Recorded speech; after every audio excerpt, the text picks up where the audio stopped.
I'm kind of always in a, SKU elimination process. Like, what makes sense, what's moving. If I bring something else on, does it cannibalize something that's selling well already? Hmm. Um, To you know, that to that point, like when you talk about SKU elimination, I would say a lot of folks want to do it. Not everyone knows the how to prioritize which ones to eliminate.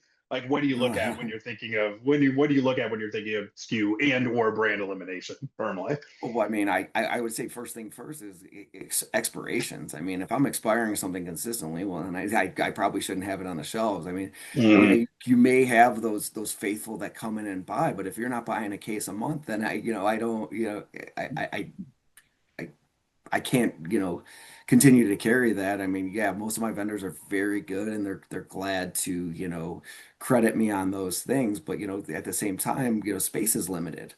Mm-hmm. My shops for the most part have pretty limited, inventory rooms and so I only have a certain amount of space. So I want to try to focus on the stuff that really moves.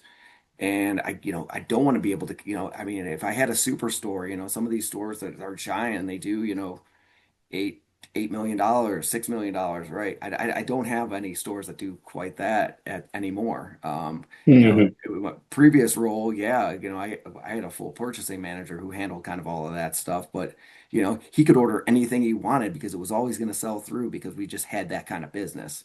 Now Mm-hmm. I think most of the stores are. I don't know that there's too many stores that are doing those kind of numbers anymore in this industry. I mean, prices have gone down and selection has gone up. It's there's a million SKUs for every at every step. And so, for us, I can only speak for the shops that I run. I have to carry the stuff that sells in those stores.